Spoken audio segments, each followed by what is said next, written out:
Today on the CTV News at 5, a 31-year-old construction worker is killed on the job at the new U of L residence. Plus, 16 new charges are laid against 3 Lethbridge residents in a Ponzi scheme. And Chris Versteeg makes his coaching debut with the University of Lethbridge Pronghorns.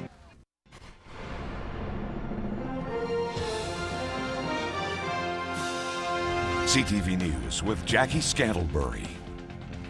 Good afternoon. A worker has died at the construction site of the new University of Lethbridge residence buildings. The 31-year-old Lethbridge man died after a piece of equipment tipped over onto him while he was working at the university this afternoon.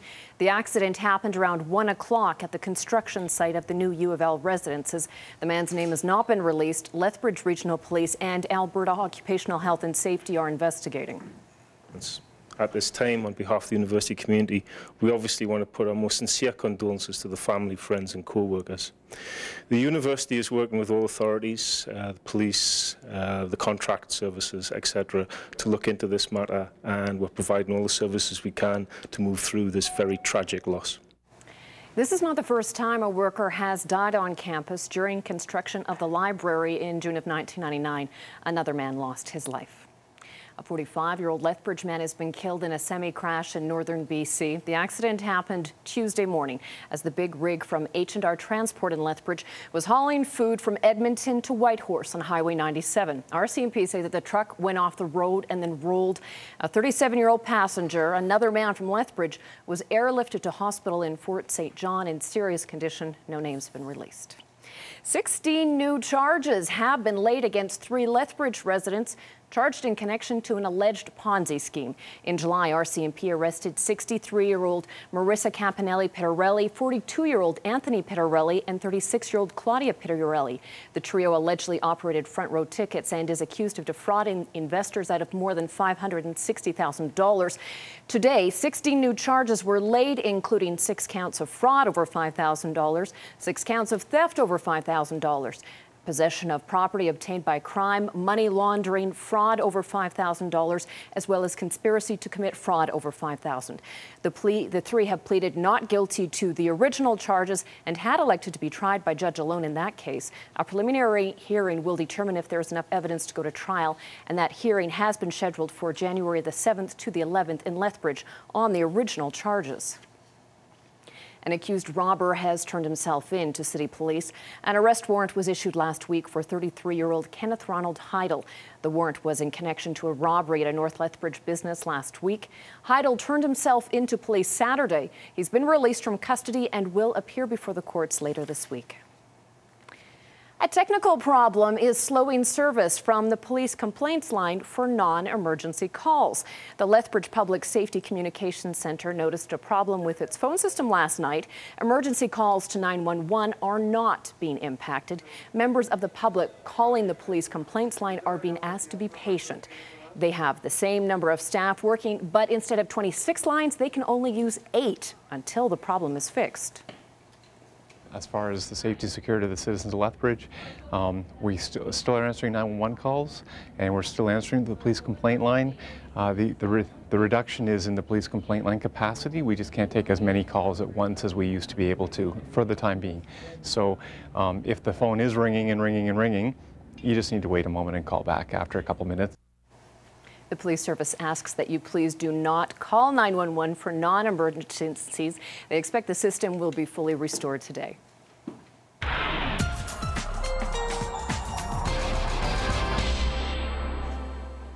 Dory Rossiter is here, and Dory, we're still looking at a nice stretch of some mild and drier weather in Lethbridge. Yeah, we are.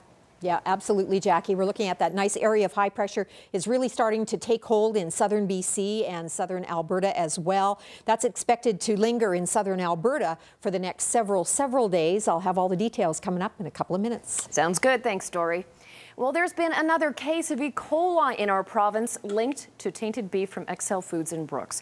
Officials aren't saying much about the patient, but we do know that they got sick in mid-October and are recovering. The latest case raises the total number of E. coli illnesses in Alberta to 8. all of them linked to tainted meat from the XL Foods plant.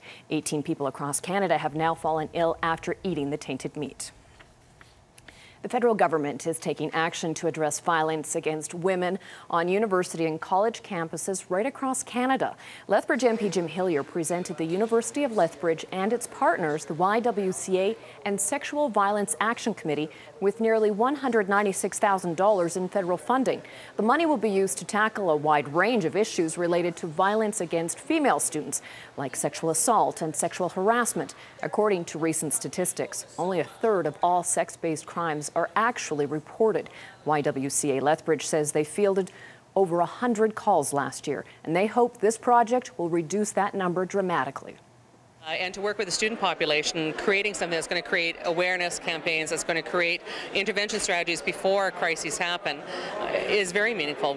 I think we can really make some differences. So this program is just going to give women the tools that they need so that they can take measures to protect themselves, in addition to giving, the university and supportive people tools to make the campus safer. Total funding across the province totals nearly $4 million. Lethbridge City Council has approved an $11 million tender for paving and other surface works for the Scenic Drive North Expansion project.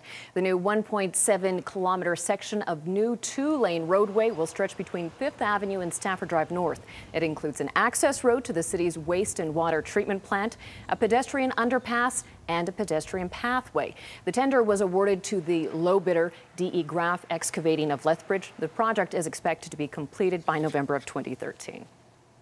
The Canadian government is investing to help get Taber youth jobs. Medicine Hat MP LeVar Payne announced federal funding for Taber's Skills Link youth employment program today. $137,000 will give a dozen youth between 15 and 30 years of age the chance to participate in a 16-week program that will teach them resume building, interviewing, and job hunting, as well as work experience skills. Participants say these skills have been invaluable to them. Organizers say word of the program's value is spreading fast, and they hope to offer more programs in the future. With only being able to take 12 youth, it looks like this year we're already going to have a good response because we've had 17 youth call us within the last 5 days. I was not working at a good job or anything. Since then, I have a career now, and I never thought I would at this young of age.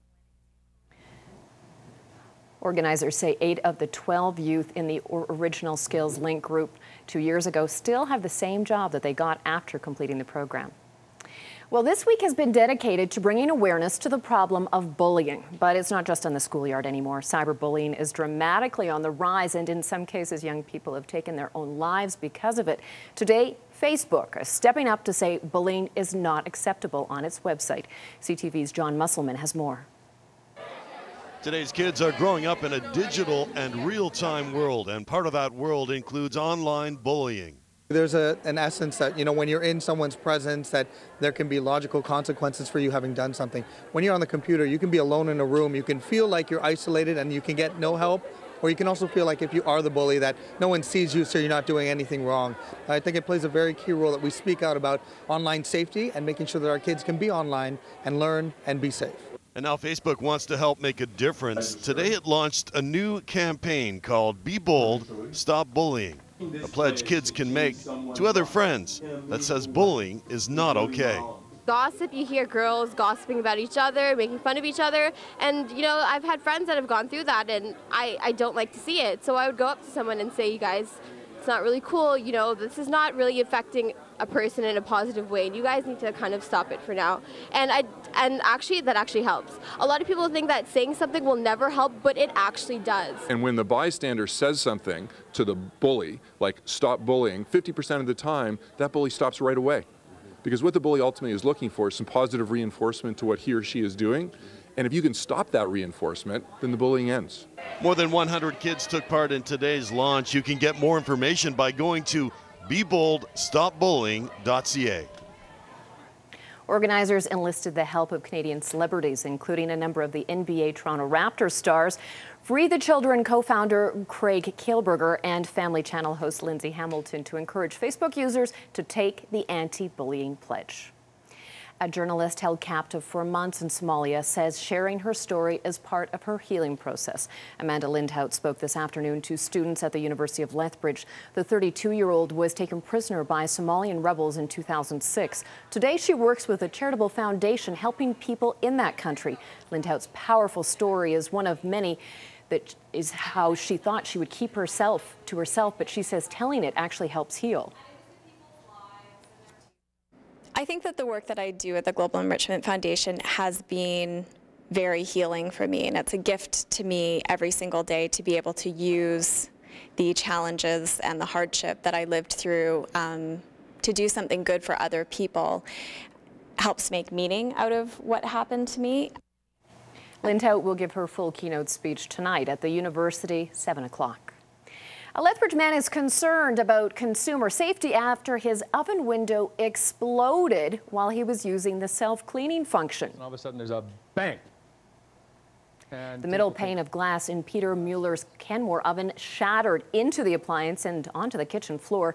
He was using the self-cleaning function for the first time since he bought the oven 5 years ago and had it on for less than the shortest amount of time recommended. He says he spent nearly $2,000 on the top-of-the-line model from Sears, but when he called them, they said they could only offer to sell him a replacement pane of glass for $150. Mueller also contacted the manufacturer, Electrolux, who says they make the product for Sears, so the store is actually responsible for dealing with customer concerns. I did check on their site to see whether there had been any service bulletins or any recalls on it, and of course there hadn't been. As far as they're concerned, it's not really sort of a serious problem. Although it seems to me that after I started investigating this a bit, it's not entirely uncommon. Coincidentally, a friend of Mueller's recently had exactly the same thing happen to her Kenmore oven. Mueller is planning to file a complaint with Consumer Affairs. And onto the markets today. Another rough day on the markets. Third day straight, TSX was down.